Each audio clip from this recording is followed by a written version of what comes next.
Hambalang mendadak memanas. Presiden memanggil seluruh kementerian yang berkaitan dengan sektor pertambangan. Rapat darurat. Agenda tunggal. Operasi bersih-bersih tambang ilegal secara total.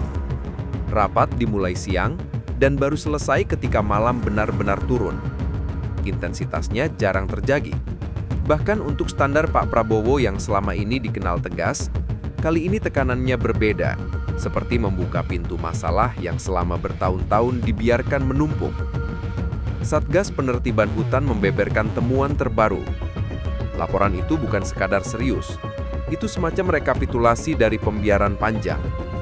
Status lahan kacau, izin tambang tumpang tindih, operasi ilegal yang berjalan bertahun-tahun, jaringan besar yang makin tak tersentuh hukum, terutama sejak 2014 dan memuncak pada 2019. Seolah ada masa ketika hukum itu hanya dekorasi, bukan pondasi negara. Puncaknya, pernyataan Presiden tak lagi memakai kalimat retoris. Semua pelaku tambang ilegal, terutama jaringan besar, harus disingkat habis. Tidak ada alasan, tidak ada perlindungan, tidak ada kompromi. Namun ada masalah lain. Dalam laporan Menhan, beberapa lokasi bahkan tidak bisa dimasuki Satgas. Seakan-akan ada wilayah di Indonesia yang tidak tunduk pada otoritas Indonesia sendiri.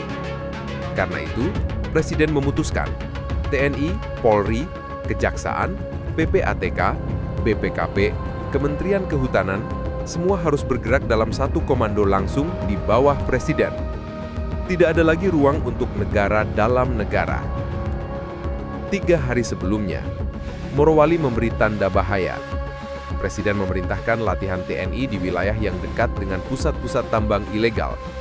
Tujuannya sederhana, memeriksa langsung realitas di lapangan. Yang ditemukan, bandara yang beroperasi tanpa otoritas Indonesia, tanpa bea cukai, tanpa imigrasi, tanpa karantina. Sebuah gerbang keluar masuk barang dan manusia yang tidak diawasi negara. Lebih parah, informasi menyebut aparat keamanan pun tidak leluasa masuk. Bayangkan, ada kawasan industri di wilayah Indonesia yang beroperasi seolah bukan Indonesia. Nama-nama pemiliknya beragam, ada tokoh-tokoh besar. Tapi pertanyaannya bukan siapa individunya, melainkan bagaimana mungkin struktur itu bertahan bertahun-tahun. Siapa yang membiarkan? Siapa yang menutup mata? Atau siapa yang diuntungkan? Menhan Safri sampai marah terbuka di lapangan. Tidak boleh ada negara dalam negara. Kita harus berdaulat. Mari kita telusuri lebih dalam. Kawasan industri Morowali luasnya sekitar 4.000 hektar. Bandaranya diresmikan tahun 2019. Artinya sudah lama beroperasi tanpa pengawasan lengkap. Seharusnya ada pemerintah daerah, Kementerian ESDM, Bea Cukai, Imigrasi, Polisi. Tapi kenyataannya semua itu tidak ada. Dan selama itu, tidak ada tindakan apapun. Jadi wajar publik bertanya, apakah benar selama bertahun-tahun para pejabat tidak tahu? Atau mereka tahu, tapi tidak berdaya? Atau justru ada kekuatan besar yang membuat semuanya aman-aman saja? Itu semua perlu investigasi. Dan faktanya, perkembangan pesat IMIP memang terjadi di periode sebelumnya, lengkap dengan kemudahan-kemudahan izin tenaga kerja asing dan infrastruktur yang sangat longgar pengawasannya. Lebih gawat lagi, jalur udara dan laut tanpa pengawasan membuka kemungkinan penyusupan intel asing, penyelundupan, dan kebocoran sumber daya nasional. Ini peringatan keras terhadap kedaulatan Indonesia. Kesimpulan, sekarang negara mulai bertindak. Dan ketika Presiden memutuskan turun langsung dengan komando terpadu, itu berarti selama ini ada sesuatu yang dibiarkan berkembang terlalu jauh. Karena itu, kita harus mendukung langkah tegas ini. Bersihkan semua jaringan ilegalnya, putus semua backingnya, dan siapapun yang selama ini bermain dalam bayang-bayang, baik dari dalam negeri maupun luar, harus menghadapi konsekuensinya. Selama 7 presiden, jangan pernah tanya berapa besar akumulasi kerugian Indonesia dari sektor tambang. Tapi yang paling mencolok adalah 2 dekade terakhir, ketika regulasi longgar, pengawasan melemah, dan kepentingan-kepentingan tertentu seperti dibiarkan tumbuh sampai tak terkendali. Ada dua jenis kerugian besar yang selama ini menguras negara diam-diam. 1. Tambang legal yang seolah legal, tapi penuh manipulasi. Produksi dicatat serampangan, laporan tidak akurat, mineral ikutan dianggap tidak bernilai, padahal justru disitulah harta karunnya. Logam tanah jarang seperti lantan, cerium, neodymium, samarium, yttrium, dan 17 unsur strategis lain ikut terbuang begitu saja. Indonesia tidak dihitungkan apa-apa. Bahkan pejabatnya dulu diberi narasi. Pemurniannya sulit, dibuang saja. Dan anehnya, kita percaya.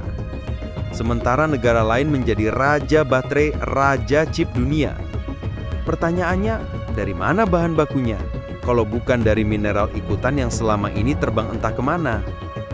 Inilah bentuk pembiaran yang terjadi bertahun-tahun, terutama dalam era ketika industrialisasi mineral digenjot besar-besaran, tetapi pengawasannya justru longgar. 2. Tambang liar yang berkembang seperti gurita. Tambang rakyat, tambang ilegal, tambang yang tidak berizin.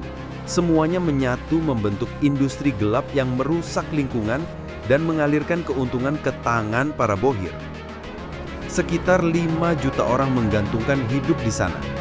Tetapi mereka bukan yang menikmati hasilnya. Mereka hanya alat produksi. Yang menikmati uangnya justru jaringan penada, sponsor, dan sejumlah oknum aparat yang menjadi pelindung. Kerugian negara. Jangan kaget. 100 ton emas per tahun.